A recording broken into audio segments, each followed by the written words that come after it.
Hussein, can you read the summary, please?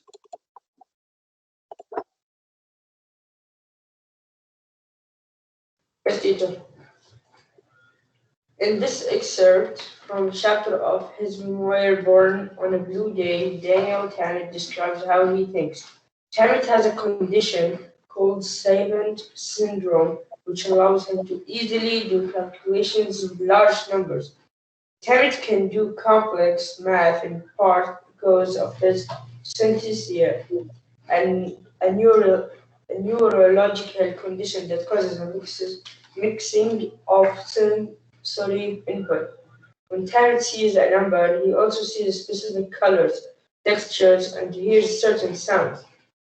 Tamet also explains that he has Asperger's syndrome, a mild form of autism. This condition makes it difficult for Tamet to understand emotions. Tamet illustrates how he uses numbers and his synesthesia to help him understand how other people are feeling. So, simply in this excerpt, we will speak about a person or a man called Tamet. Of course, this is his own memoir, meaning that he wrote that by himself, and he named that book Born on a Blue Day. In his book, Tamet is trying to explain to us that he has something that is called Savant syndrome. Savant syndrome. That syndrome allows him to easily do calculations, and I'm sure that all of you will wish to have that syndrome. But the question here is how this syndrome allows him to do mathematical calculations pretty easily. So simply, it's a neurological condition that causes a mixing of sensory input. Like when you see something, especially numbers, of course, you get or you tend to see those numbers as colors, as words, and hear something about them. Consequently, you can differentiate among those numbers pretty easily and categorize them. Once you categorize them, you will be able to make the calculation like that pretty quickly. He also has something else, which is Asperger's syndrome, which is a mild form of autism. Autism. Do you know autism? Have you heard about autism before? When someone is Yes, yes. autistic, yes, when someone is autistic, mean that he has some problem in his mind. He's not fully aware of his own actions, or even if he is aware of his actions, but he has a lack or a lack of something. Okay, like there is that TV series called The Good Doctor. Have any one of you seen that? I've heard of it a lot, but I never get around to seeing it. That's perfect. It speaks about a surgeon, which is autistic, of course, and how his autism helps him a lot to be a great surgeon because he sees the illnesses of the patient. Once he has just one look to the patient, he can see what has changed in his body. Consequently, he can just like that diagnose the illness and start by the treatment. So his autistic helps him. Yet on the other hand, he lacks emotions. He's not well controlled of his emotions, and he has this ability of not regarding to the emotion themselves. So here we will speak about the Savant syndrome and how it helped Tamet a lot in his own life. So please open page 401. And until you open 401, let's hear that from Savaz Realize. From Blue Nines and Red Words, Daniel Tamet. In this excerpt from his memoir, Blue Nines and Red Words, Daniel Tamet describes how he thinks. Tamet has a condition called savant syndrome, which allows him to easily do calculations with large numbers. Tamet can do complex math in part because of his synesthesia, a neurological condition that causes a mixing of sensory input. When Tamet sees a number, he also sees specific colors, textures, and hears certain sounds. Tamet also explains that he has Asperger's syndrome, a mild form of autism. This condition makes it difficult for Tamet to understand emotions. Tamet illustrates how he uses numbers and his synesthesia to help him understand how other people are feeling.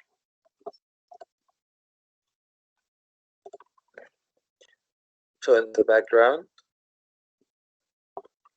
so simply that's what he sees. So once he looks at numbers, he doesn't see numbers as we do. No, he sees them in colors. Consequently, he can just categorize them pretty easily and do the calculation. So here, can you read the background, please? Okay. Although synesthesia, the topic of this memoir, um, excerpts. Wait, I cannot pronounce that word. It is a neurologic condition. It also refers to a figure of speech in synesthesia. The only sense is described by a term typically used to describe another. Many common idioms are examples of synesthesia, such as "I smell trouble" and "the air was so thick you could cut a knife with it." So, simply, we'll speak about synesthesia and how this is the topic of our memoir and how can they affect us very, very uh, well, we can say in a good way and in a bad way. Lack of senses, yet having a very sort of genius in mathematics. Yes, Hussein, do you have a question? Teacher, is each memoir story is real? Yes, So this story is real. yes, and that's the person we are speaking about, Daniel Okay. Tamet. So he grew up in a working class suburb of London, England, and the eldest of nine children. In 2004, when he was 25, Tamet was diagnosed with high-functioning autistic 7 syndrome, a form of autism. In 2005, he was the subject of a documentary filmed entitled Extraordinary People, The Boy with the Incredible Brain. So he has autism, he has Savant syndrome, yet he has an incredible brain. First broadcast of on British television, Tamit's 4 books, the last of which was published in 2016, have been translated into 20 languages. So simply we can say that he's a genius. So let's see what he wrote for us. Muhammad Al-Khayyat, can you start please paragraph number 1? I was born on January 31, 1979, a Wednesday. I know it was a Wednesday because the date is blue in my mind, and Wednesdays are always blue. Like the number 9 or the sound of the loud voices arguing. I like my birth date because of the way I was able to visualize most of the numbers in it as smooth and round shapes, similar to the pebbles on the beach. That's because they are prime numbers 21, 19, 197, 97, 179, 190. 1979, and all are divisible only by themselves, and 1. I can recognize every prime up to 9,977 by their pebble-like quality. It's like the way my brain works. I have the rare condition, also known as Savant syndrome, little known before it's the portrayal of Dr. Dusty. Hello? Yeah? Yeah. So again, the first paragraph speaks to us that he was born January 31st, of course, of 1979, and it was a Wednesday. And how do how do you know that it was a Wednesday? Because simply you cannot know that once you are born, you don't know what day you are or blah blah blah. You grow older and then you ask your parents and they tell you. This Maybe tastes it's fine. like Thursday. Oh, well, it varies actually. I was I born should on probably Monday. leave class and go to a weekend. It tastes like a Thursday to me. Okay, okay, no problem. It happens. So the whole problem here is that how do you know it was a Wednesday? Simply because the date is blue in my mind. So let's stop here a little. Blue It's a date. How can a date become blue? Blue as the color blue. So why it's blue? That's how he memorizes things. He categorizes them in his mind. So Wednesday By always color? 9, like color. Yes, color 9, color blue. Number 9 in his mind, he always sees that blue. So because he has that kind of syndrome. Syndrome is like an illness, a disease. Something is wrong in his mind. But this thing triggers some neurological senses in his brain that makes his brain function more than regular people. So for him, he categorizes the numbers into colors, make them into colors. By that, he can just easily calculate them and use any sort of calculation in just tips of seconds. Like the primary number 31st, 19, 197, 97, 79, and 1079. All of these numbers, he categorized them into colors. And he can do that up till 9,973. Just imagine to have 9,973 colors inside your mind. So he can recognize all the prime numbers, and all the prime numbers in his mind are in some sort of color. In paragraph number 2, hello TB, why are you late?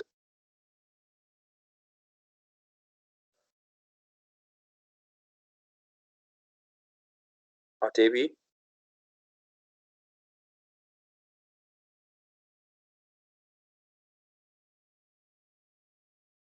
Oh, he's late and he's dead, both of them. Okay, that's great. Khalid Al Khalifa?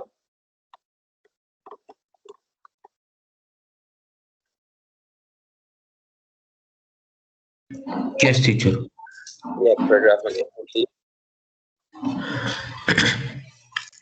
I have a rare condition known as seventh syndrome. This was known before its portrayal by actor Dustin Hoffman in the Oscar-winning film 1988 film Rain Man. Like Hoffman's character, Raymond Babbitt, I have an almost obsessive need for order and routine, which affects virtually every aspect of my life. For example, I eat exactly 45 grams of porridge for breakfast each morning. I weigh the bowl with an electronic scale to make sure.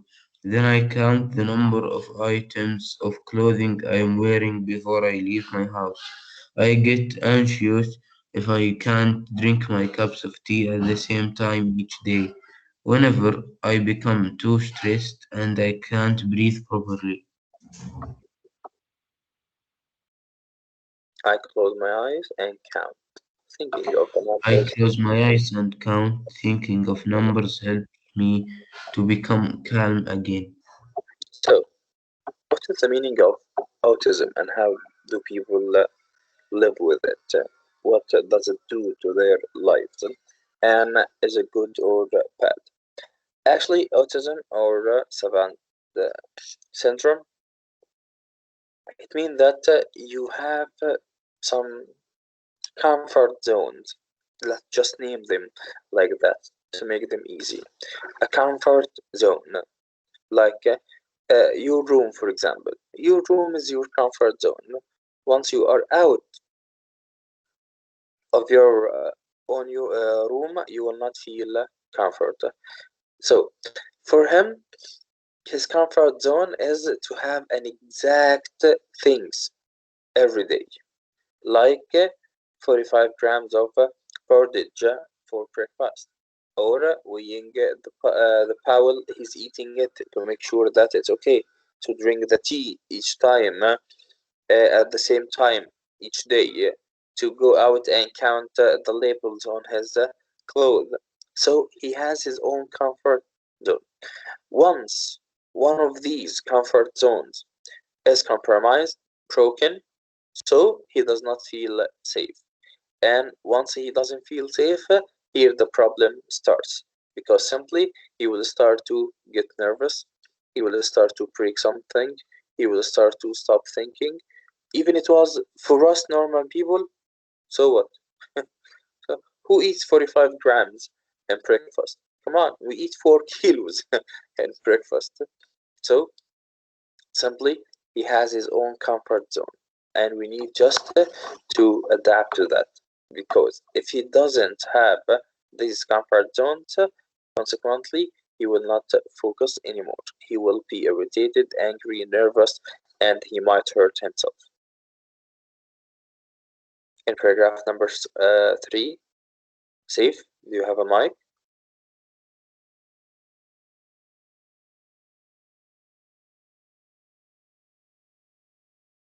Safe, Radi?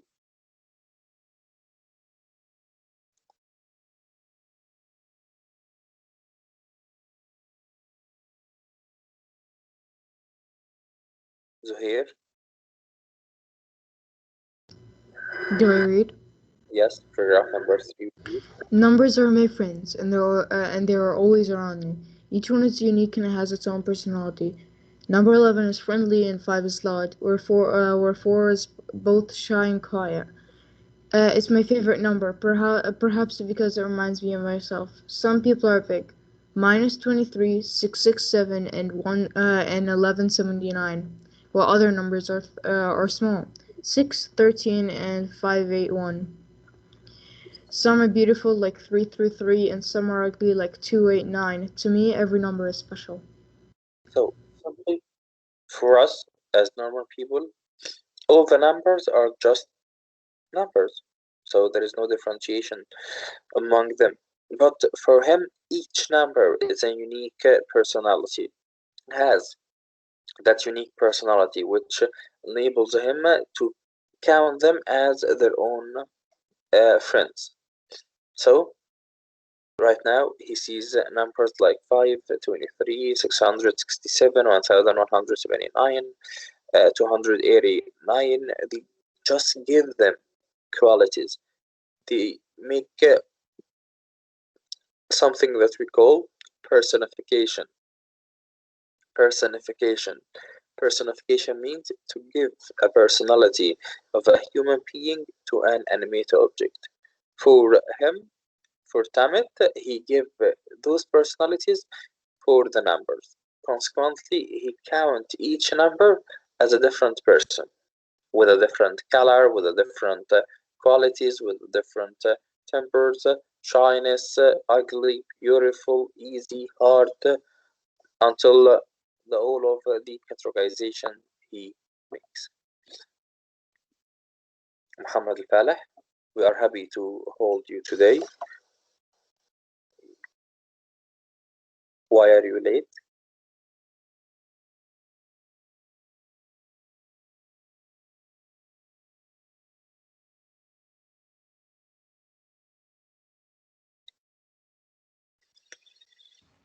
Teacher, did you call me? Yeah, why are you late? Well, I was eating, Easy. so I read the paragraph 4. Yeah, please, can you read paragraph 4? Is my mic good or? No, we can hear you. Okay.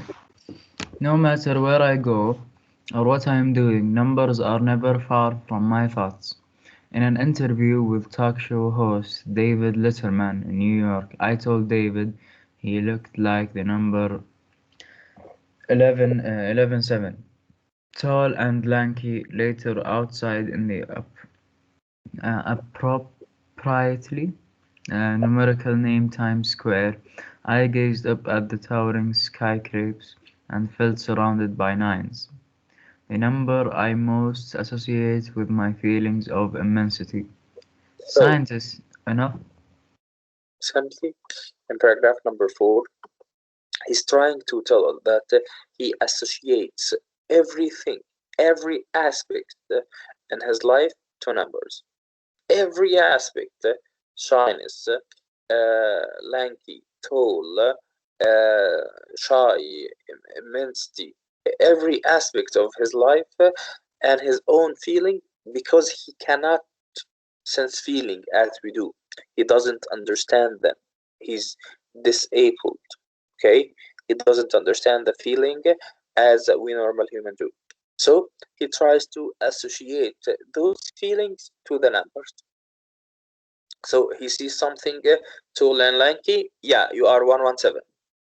So he associates what people are, their personality, their qualification, to the numbers whom he has already categorized in many categories. Number 5,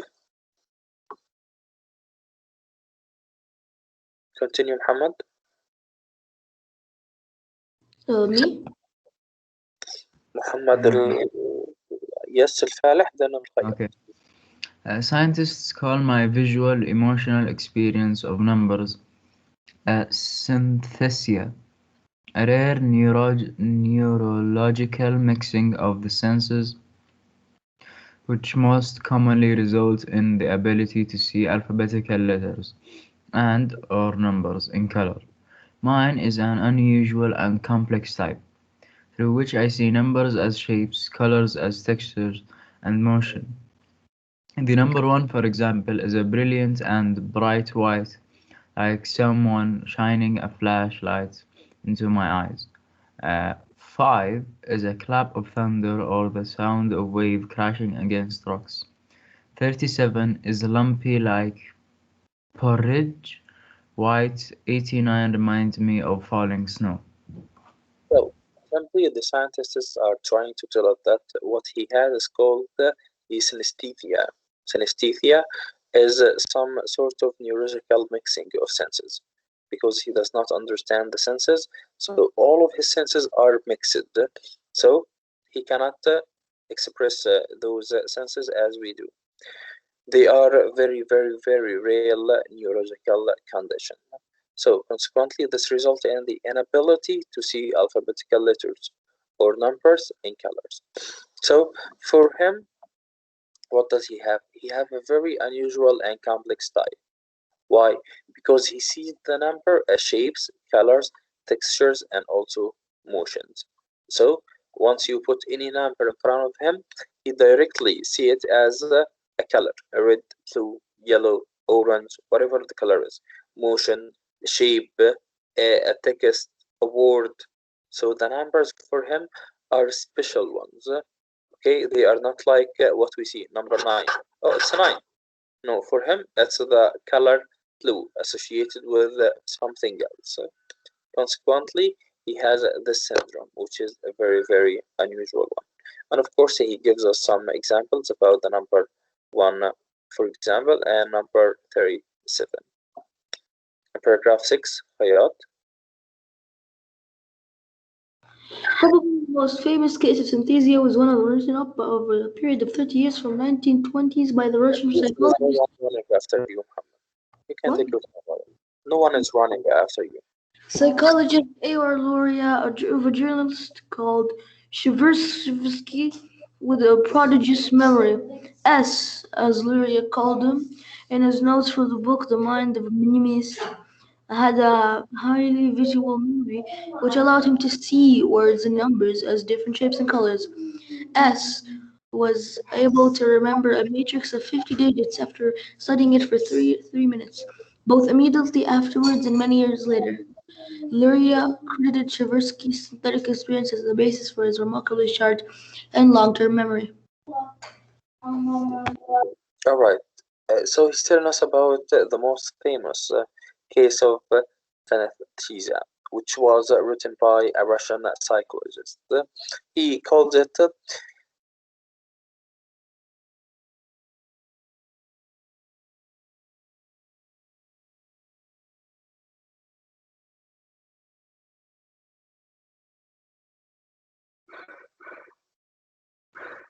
Teacher, did you call me? hello. Yes, hello, teacher. Yes, hello, hello. Okay, so Hi. once again, he's speaking about the most important and the most famous case of synesthesia, which was written by a Russian psychologist, Chervashkai, okay, or prodigious memory, with a letter S. So, or S, as the psychologist himself is trying to tell us, it's about the mind of mentors of the book, and it has highly visual memory. Highly visual memory, something we call a photographer or a photographic memory. Okay, photographic memory, like you look at a page and just like that you memorized it. I believe all of us wish if we had that ability.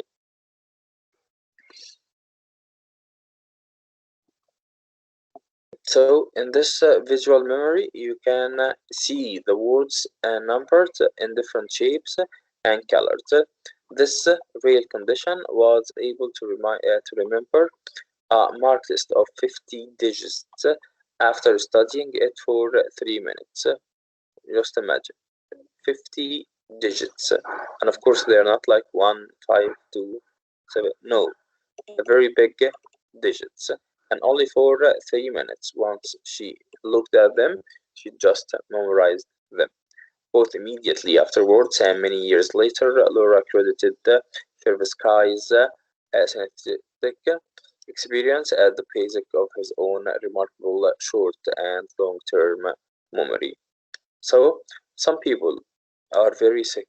Some people have these syndromes. Of course, syndromes like an illness or triggering something in their own brain. Consequently, they do not think like us. They do not feel like us. They do not see things like we do. And it either be very great for them, make them very genius people, or just make them casted.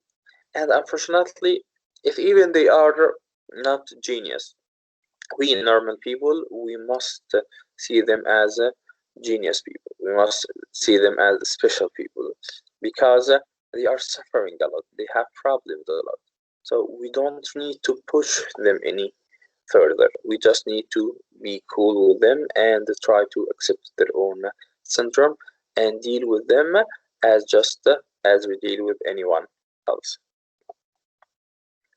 In paragraph number 7, Thamer, can you read?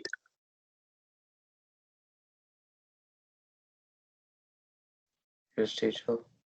Yeah, paragraph number 7. Okay. Using my own synthetic experiences since early childhood, I have grown up with the ability to handle the calculate huge numbers in my head without any conscious effort, just like the Raymond Babbitt character. In fact, this is a talent common to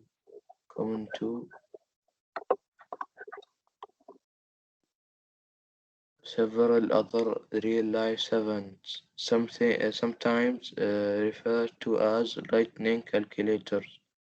Dr. Darold Treffert, a Wisconsin physician and the leading researcher in the study of savant syndrome, gives one example of a blind man with a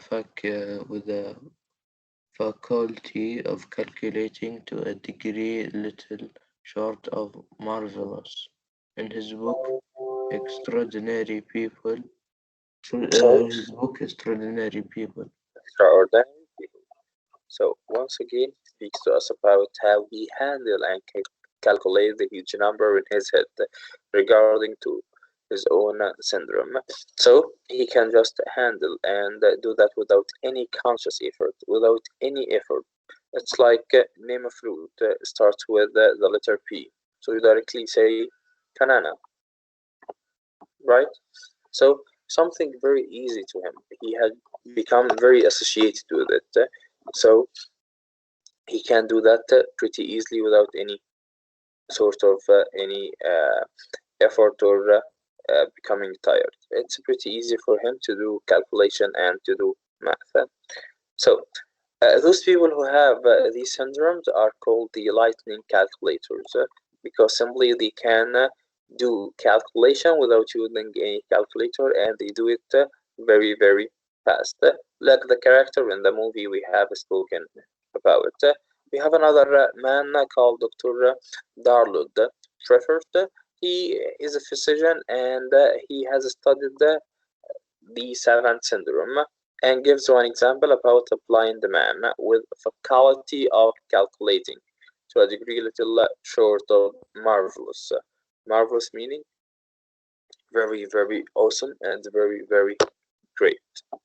So those people, although that they have that syndrome, yet they are still Hello? hello, they are still to be considered marvelous. Yes, Muhammad? My internet cut off upstairs. Went downstairs. Uh, no problem.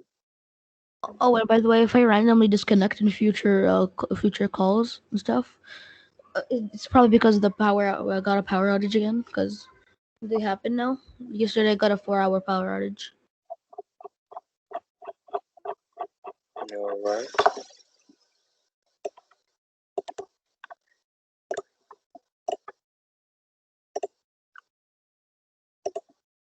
Are you just gonna research YouTube bits?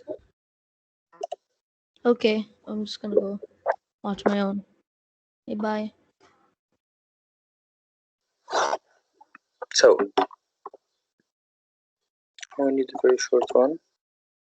I kept a list of words according to their shape and texture. Words round as a 3, gobble, cupboard, cabbage. Pointy as a 4, jacket, wife, quick. Shimmery as a 5, kingdom, shoemaker, surrounded.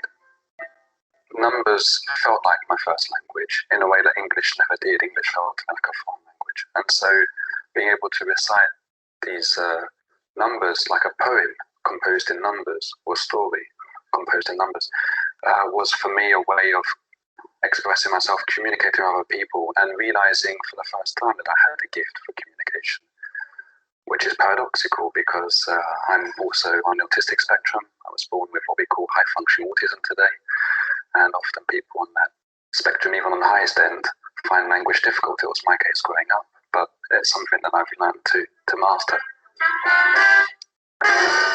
You may have started with numbers, but Daniel Tamet also has an intense relationship with words. He speaks several languages, and his new book is part travelogue, part meditation on the subject of how we communicate in all its variety. Ljósmóðir is an Icelandic word. It's one of my favorite words. It means midwife, but it literally means light mother. And this is, of course, the first 10, 12 digits of pi. My language, the language of numbers, which I used and understood as a child. It's a private language. Of course, nobody understands it apart from me. How many places did you manage to get to with this? 22,514. How did you do that? When someone born in England or France or Germany sees calligraphy, sees Chinese ideograms, it's squiggles on the page. It doesn't mean anything, and to have them memorize it would be impossible. Well, numbers for me, they're not squiggles on a page. They have shapes, they have colors, they have textures, they have meanings, and these meanings are intuitive, but they're so full of poetry. In my mind, each number had a shape, complete with color and texture, and occasionally motion, a neurological phenomenon that scientists call synesthesia, and each shape a meaning. The meaning could be pictographic. 89, for instance, was dark blue, the color of a sky, threatening storm. You are looking at or reaching some tentative conclusions about the changing relationship between the written and the spoken word. Yes. In this age of digital communication. Can you tell us about that? I think what's fascinating is that language is merging in a way that perhaps linguists hadn't expected even 50 or 30 years ago. We're seeing with computers now and people writing more and more online that they're using essentially spoken language, but in a way that is written. They're using the same abbreviations, the same slang, the same expressions that we wouldn't have seen written in the past. and it's changing our relationship to language. There are people who say, it's a form of dumbing down, or it's, standards are dropping. I'm more optimistic. Talking about autism, what would you say to parents or young people who are faced with this condition and are perplexed about it, concerned about it? I think autism does bring benefits. I think there have been wonderful poets, and I'm sure that there are many writers in the past, maybe Nabokov, I suspect, was on the spectrum, and Lewis Carroll, and I know there have been doctors who suggest he was likely on the spectrum. So we know that there is this fantastic potential, and what the barrier is, in part, is society. That society, up until very recently, did not realize that people on the autistic spectrum had creativity and could create. They assumed that people could memorize, they could be like machines, in a way, robots, calculators, but not writers, not artists, not sculptors. One day, intent on my reading, I happened on Lollipop, and a shock of joy coursed through me. I read it as 1011 epoch, and I thought it the most beautiful thing I had yet read, half number and half word.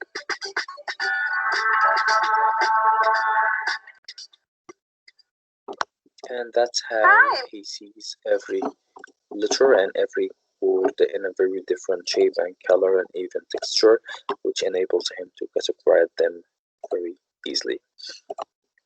Okay, grade 8, we will continue next session. Any questions so far about what we have read? Okay, that's gonna be it for now, and see you next session. I see you.